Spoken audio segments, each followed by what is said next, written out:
Welcome to Microfoam. Microfoam.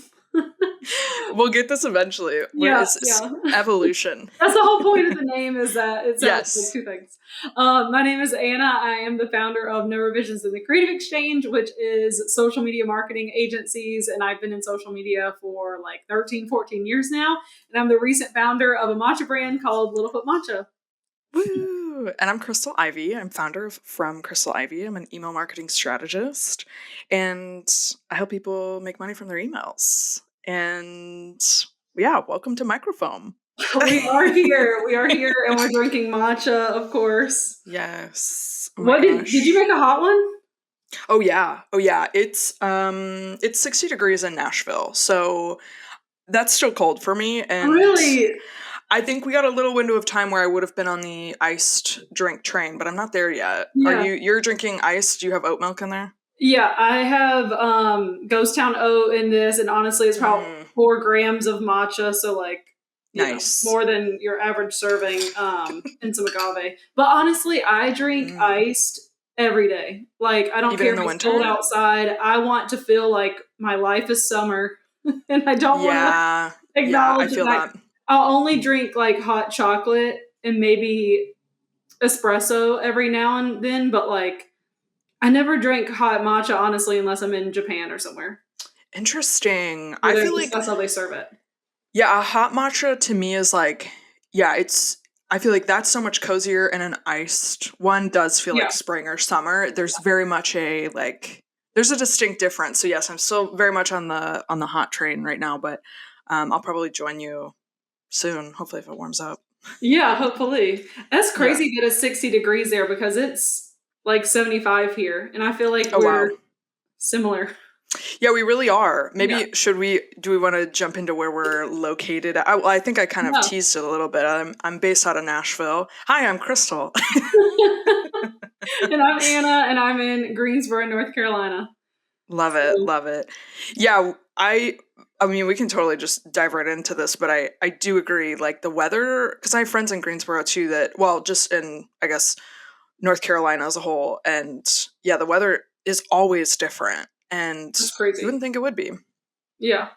I do enjoy the North Carolina weather because it doesn't typically get as cold as other places, but otherwise I want to travel where it's warm and stay there, unless I'm trying to go have your iced matchas. Yes, exactly. Just carry my stuff with me. That is, I don't know if you've tried to travel with your matcha stuff.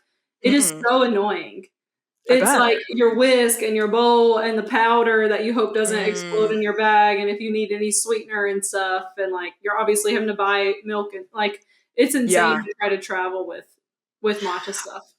I think if you're an oat milk person, though, like just in general, you're kind of already accustomed to that, right? Because like not all, when you travel, you might go somewhere that has not the best oat milk, but it's like, oh, I'm like I'm not a almond milk person. I'm not I can't do anything. I'm like strictly an oat milk person. So the like complications of traveling and trying to find a good drink are already present. I mean, we were just talking about like, especially as you start to refine your taste, it's only increasingly more difficult to find something you enjoy. So that does not surprise me that traveling with your matcha stuff is terrible.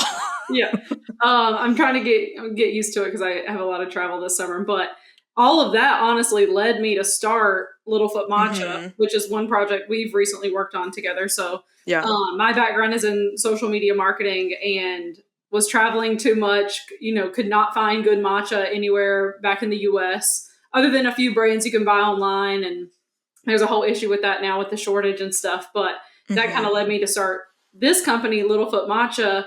And that's another project we recently worked on together because you were doing all the email marketing. Yeah. When you first came to me and you were like, okay, I'm doing a matcha brand, I was like, thank goodness. Like, I don't have a matcha client and I need a matcha client.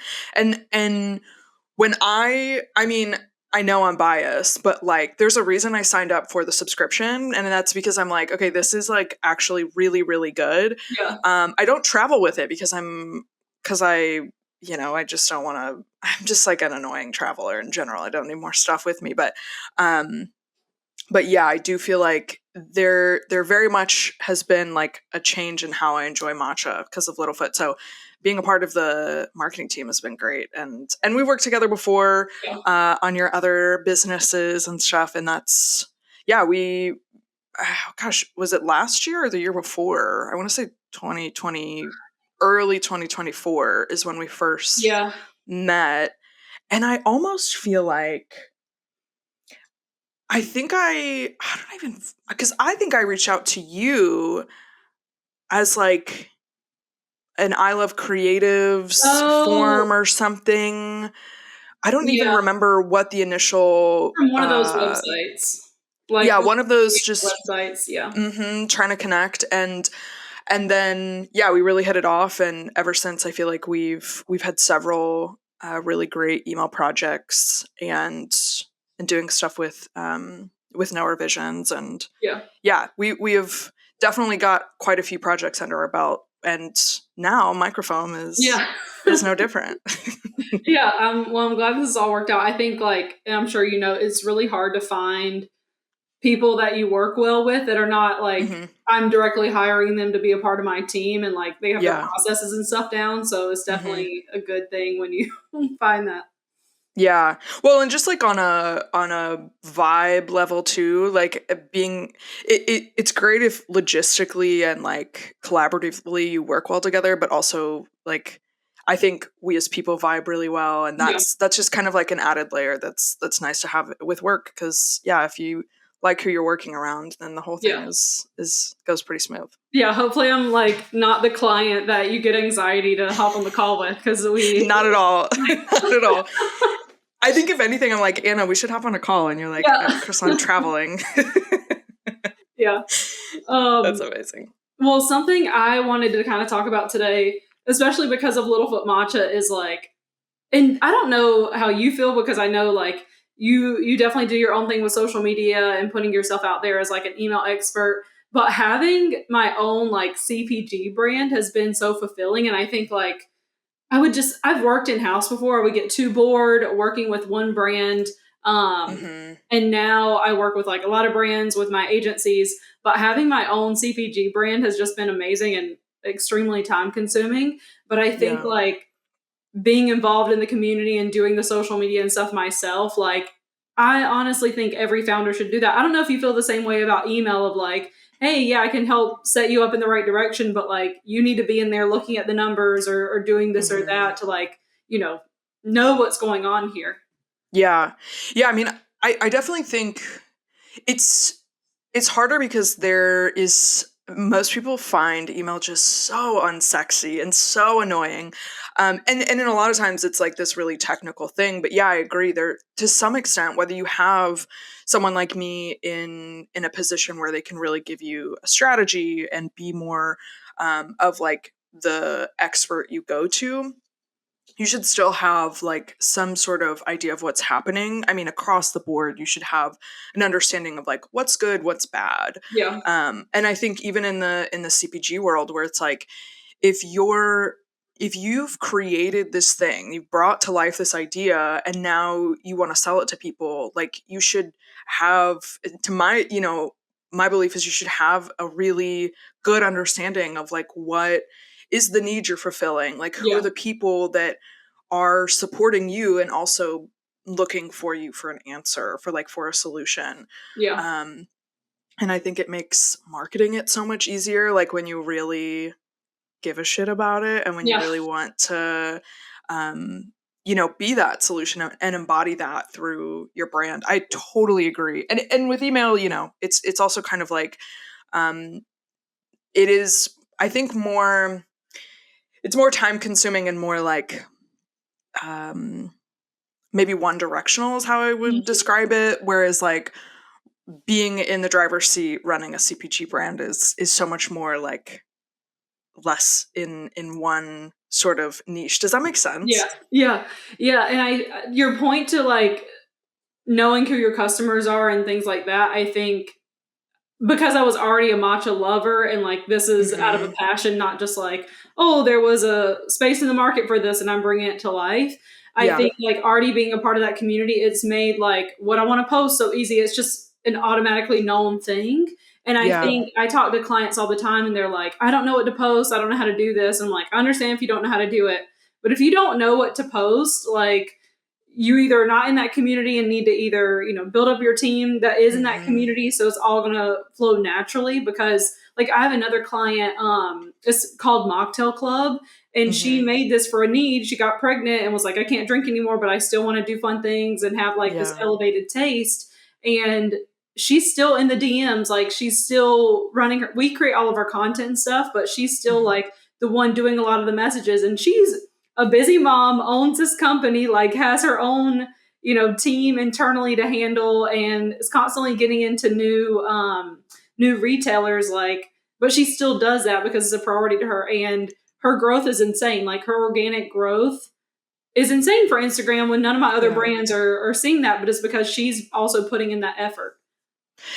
And I think it's like such a time investment too. Like, you have to be willing to spend the time in DMs, or even like just in your case where it's like, you're almost like passively investing the time before you probably even decided to start Littlefoot, where it's like you're just going to a coffee shop and getting a matcha, right? But like, you inadvertently are learning about the product before, I'm assuming, you even decided to start it.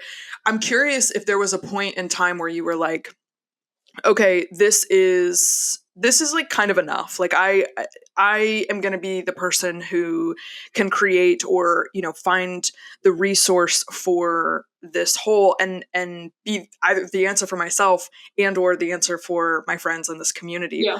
What was that moment for you? Or like, was there a certain scenario or a terrible coffee shop or something? Like, what was that like?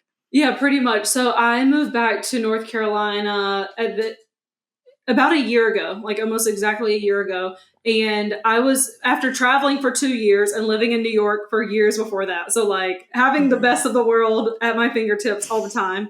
And then coming here and I'm like, why does every place suck? Like, there's no good matcha. There's honestly the only good matcha in North Carolina is in Raleigh, because I've been to almost every other major city and cannot find anything good.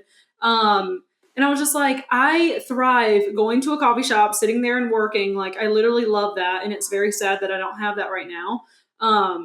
But yeah, I was like, well, I have had amazing matcha. I need it at home. And if you go to, and not saying that I'm ever going to sell in grocery stores, because I don't think like high quality matcha is quite there yet, unless you're in like a pop-up grocer or wherever. But not even Whole Foods only has one matcha and it's not good. Or all the grocery stores and Target have like the latte blends and it has sugar already mixed in, which I add sweetener to my lattes. Like, it's not that I'm like a sugar, no sugar person, but I don't want it already in there. Like, I want the pure stuff. I want to handle that myself. And I started I would buy tons of matcha, started making it for people around here, and turned so many people that were like, I thought I hated matcha and you make it is so good. Ooh. Literally, like, I'm delivering people matcha like all the time. And then I was like, as you know, if I get an idea in my head, I need to do it and I want to do this now. And I was doing the numbers and I was like, oh, the minimum order for, the matcha wholesaler I'm working with is only 100 tins. And it was like $1,000 or something. I was like, that lasts for 2 years. I at least spend $500 a year on matcha. Like, that, if this doesn't work, I will drink this. Like, there's no problem with the inventory.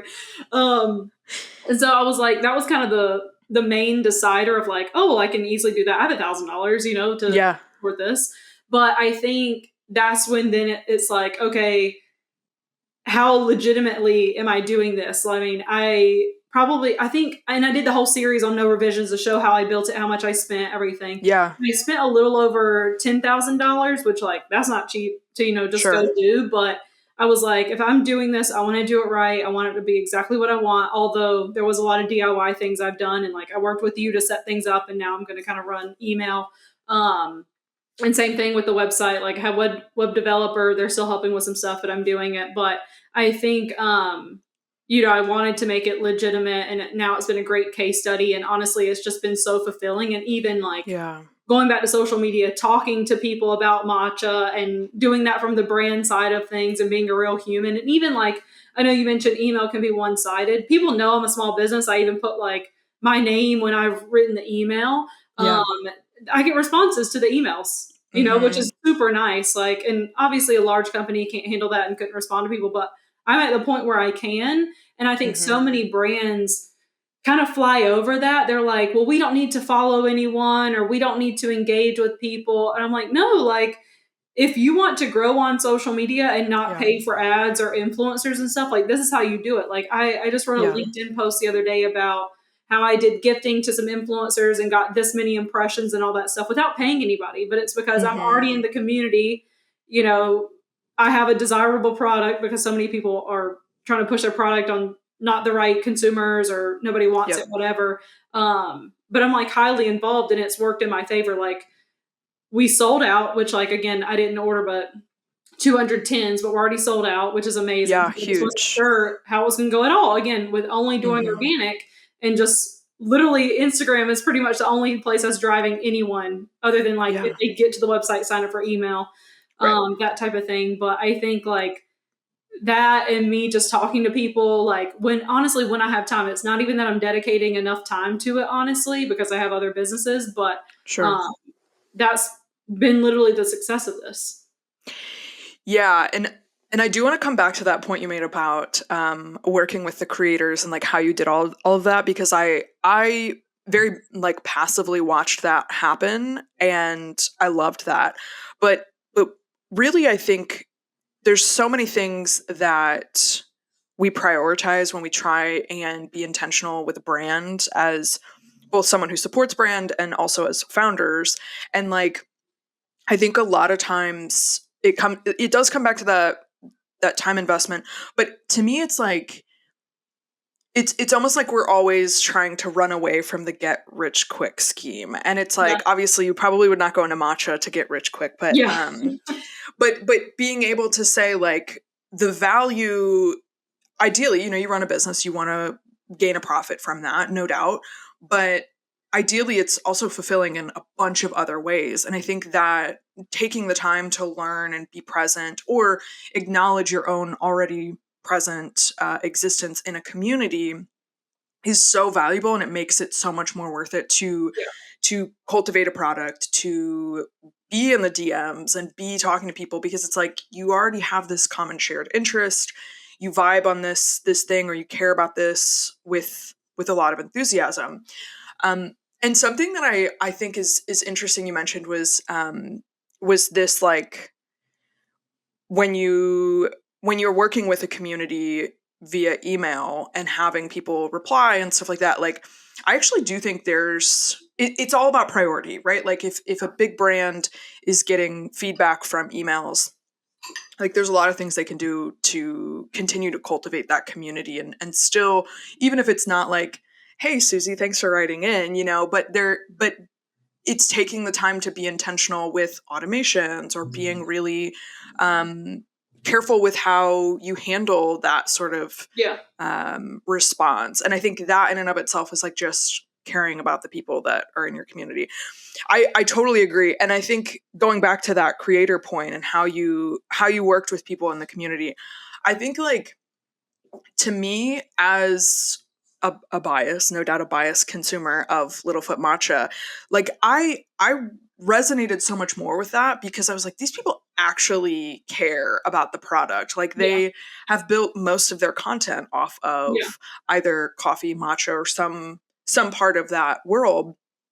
And even if I don't know them, I can see their own sort of like social proof that they have the knowledge and expertise in a way I don't. And so having them walk me through, there's one, I can't think of her name, but she does like the whisk charms. Do you know who I'm talking about? Oh yeah. I forgot her handle, but yeah.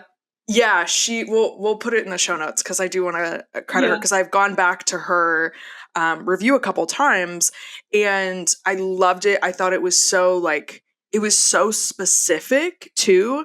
Yeah. And I don't know, like, we're in a world where UGC and being able to send products to people can feel really transactional. And I think the way that you went about working with content creators was really intentional. It didn't ever feel scripted. It felt like they were excited about the product and wanted to actually just use it, which I just, because I have a marketing brain, I always go back to that, but it's a lot easier to market something that feels like people just genuinely enjoy it and not like they read a script and you were hoping to run paid traffic with it,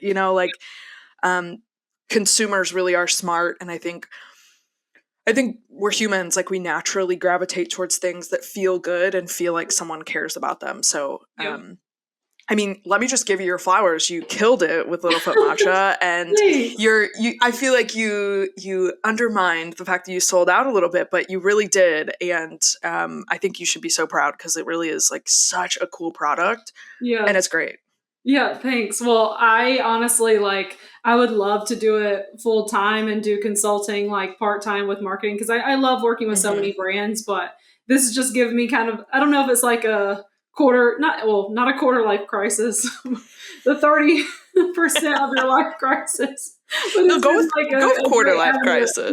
Yeah. But I think to that point too, I work with so many brands that do campaigns and they're like, obviously, and you have to do this as a brand, especially as you grow. And if I have money, I want to pay people what they're worth. But there's so many brands I work with that want to pay someone, want to give them this long briefing in the script and not understand they're putting content out there for you on your behalf and you don't want them to say anything wrong about the brand, whatever. But so much of it will be scripted and I'm like, now, why do we even pay this person? If it's not going to be their brand voice and what they normally post, and then people aren't going to engage with it. I talk to people about this all the time because you'll see even larger influencers working with brands that don't seem like a fit, but I'm like, well, obviously they're taking that because they get a lot of money from it. And people have their thoughts on that. I'm like, if you need money and this is a way for you to get that, I don't know what you're going to do with that money. Live your life. But people can tell and they're like, get that bag, commenting stuff like that, knowing that this is just a paid sponsorship and who knows if that'll convert or not. But obviously I didn't pay any of the people I've worked with so far and I hope to pay them in the future to do stuff with me. But I never want to be so scripted to the point where they lose their own voice and the whole purpose that they're here. And also another thing I was thinking about too is, I only worked with people that pretty much talk about matcha all the time. They're the real people in the community, even if they have 2,000 followers. Totally.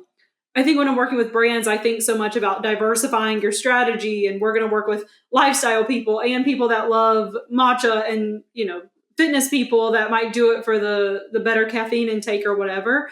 But it's not always, it doesn't have to be that complicated because even with my social media, I'm only working with the matcha lovers. I'm really posting a lot of recipes, which when I think about the brands I work on, they kind of want to stray away from that. They're like, no, we need to diversify and have all these things. And I'm like, if you figure out what works, you need to keep doing that. And I'm sure there has to be something similar with emails too. I know we've worked together on a lot of ones that you set up for, abandoned cart and the welcome flow and stuff. But in the monthly emails, the one-off emails you're working with brands on, what does that look like? Is it kind of consistent, the same type of content, or how are they diversifying it? Yeah. I mean, I think there's really similar formats. So obviously, there's a newsletter, which kind of gives more of a shop update. Yeah. And then there's more of the promotional side or the, really, really more heavily focused on pitching and conversion.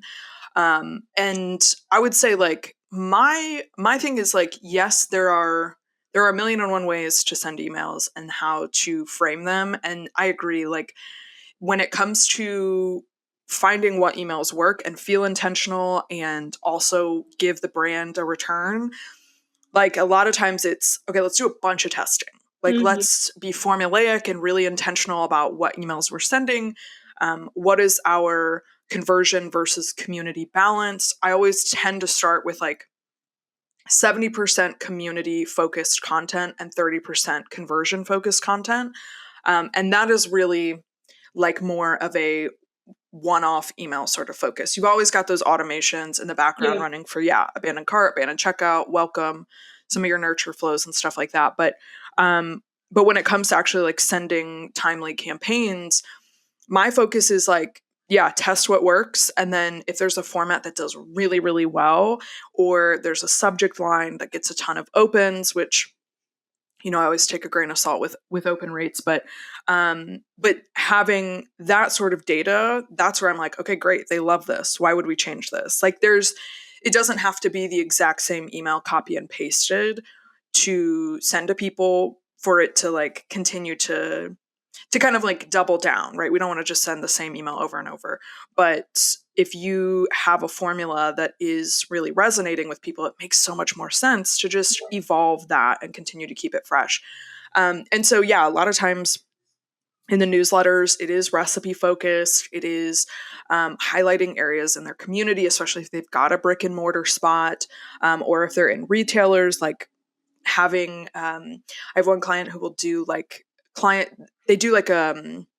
clients or customers will send in pictures of spotting the brand on the shelf, and then they'll feature them in their newsletter and tag them, or maybe their Instagram handle or something. But yeah, the idea is really just like, how do you get people to care? And in email format, it's often a little bit trickier because we all get a lot of emails, and simple is better. And so if you can find little ways to just make it feel like, okay, we're actually just writing to you, and like using that first person language, or maybe that's not the best way to phrase it, but like speaking to one person rather than being like, hey guys, it feels more like, okay, yeah, like the little subtleties add up, and people really start to feel like the brand that shows up in their inbox and has a good understanding about their need is the one that they want to go to when they're ready to purchase. So there's good conversion in both kind of like the strategy and the intentionality side of things.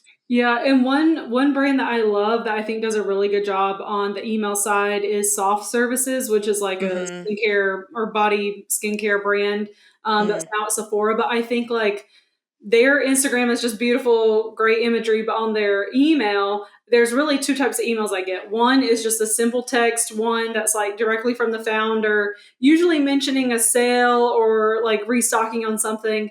And then there are these beautiful newsletters that's like a whole story, and they really dive into something deep. And I'm like, I suck at writing and I wish I could do stuff like that. And maybe I can in the future.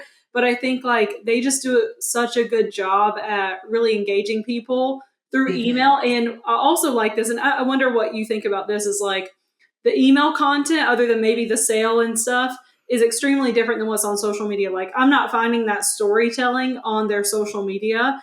And I would love to do that for Littlefoot Matcha. I'm just not at a point where I have enough to say that like it's really different on both sides and I have a small audience. But curious what your thoughts are on like, obviously we want there to be aligning messages, but how much do you want it to be unique for email and that be a reason to sign up for email versus just following on social? Yeah, and I wish there was less of a gray answer, because it does just differ between brands and a lot of times like how you tell stories. But I start with the tease and like, sharing more about like the interesting part of the story, but not really giving the resolution or any sort of like climactic content on socials, and then having the longer winded explanation in the email. Or a lot of times, especially for SEO purposes, we'll position that as a blog post and have the email kind of serve as a continuation of that tease. So it would start over on social media, move to email, and then finally position someone to go to a blog post. And then in doing that, you kind of start to develop your own content flow anyway. I get a lot of questions about like, how does email relate to what I'm doing on social? And really like, how do I make sure it doesn't feel like I'm telling a bunch of different stories all over the place? And it's like you really just have to find the story and figure out where you're putting the like meat of that story. Like, is that going to live in a blog post? Is it going to, because sometimes it should live on socials. Sometimes it should live, maybe somewhere on like, I don't know, maybe you have like a really intentional YouTube strategy or something. And it's really just kind of positioning that where it makes the most sense. And then following the format kind of from the climactic source, so to speak. So I think it's the strategy is always so different. But if you're invested in telling the story and how that story makes your audience feel and how that positions you as the resource for them, I think you will inevitably find your way, or you can work with people like us to help you find your way. Yeah. But really it's like, it is, there's so much of, and I know you know this, like so much of marketing and of just building a brand is just iterations and testing everything and not being afraid to be like, hey, what do you guys want to see? Like, what, I have a whole bunch of these ideas. Like, what are you most interested in to your audience? Yeah. I think, like, because I know we're going to wrap soon, but my last Yeah. question or thought to you is, especially with brands starting out, and it takes time to put these stories together, it takes time to put these videos together, and so many people on social media are like, we just spent this much on this video and it got 200 views or whatever. How do you feel about, like, brands investing into building that content, doing those stories, even if it's in a one-off email? Like, obviously I think they should repurpose that in the future when their audience grows, but, like, Totally. where do you land on the side of, like, oh, we don't have any, we only have 100 email subscribers, so don't spend your time doing that storytelling? Or do you think, like, no, you should still do it and treat the people that actually do follow and engage with you? Like, where are you at with that? I'm like, if there's 100 people on your list who said I'm interested in you pitching to me and potentially consider you as someone I might buy from, like, you're leaving money on the table by not trying to nurture them. Now, I wouldn't say spend hours and hours and hours developing content for them, but I think, yeah, if you just either ghost them or just, because there's a lot of conversation around like monthly versus weekly newsletters. Yeah. Like, if the only time you're putting your name in their inbox is on a monthly basis, they're going to forget about you, and you're leaving those 100 people out of the conversion strategy. And I think it's a shame, and I'm a big proponent that no matter what your email size is, you can see money from it. Yeah. It's just really about being intentional and being present. What about on the content side for you? I know, like, that'll be my final question. Yeah. Is like, when something does get low views for whatever reason, whether it's algorithmic or formatting, like, is there kind of a approach where it's like, we tested something and it didn't work, and we know that didn't work, and that's information? Or like, what's kind of the feedback on content there? Yeah, so at least for Littlefoot Matcha, there's been a few videos that have flopped, and I've taken them down and then I've reposted them either with different music or whatever. Because, like, half of the videos I post are recipe videos, and I think, like, because I'm paying so much attention to it, I'm maybe taking one clip out and adding text versus not adding text. And it typically ends up doing well at some point, which is like, again, I have, I think, 400 followers now, and most of my videos get like at least 1,000 to 2,000 views, which, like, some of my brands have more than that and get 500 views. But I think, like, I am kind of finding what's working, and it's typically the ASMR, just the sound of the video, and that's it, like, not adding music on top. But for another brand I was working with, I think it was all about the person in the video and how they talk to the camera was typically what worked. And we would have some that would go, like, somewhat viral, getting tens of thousands of views, and then other ones not. And again, I was kind of doing that strategy of, like, taking that down, let's try to repost it, because we have paid for this. We've already paid for this video. We have it. Why not just, see if we can keep testing that one specifically with changing a few things here and there.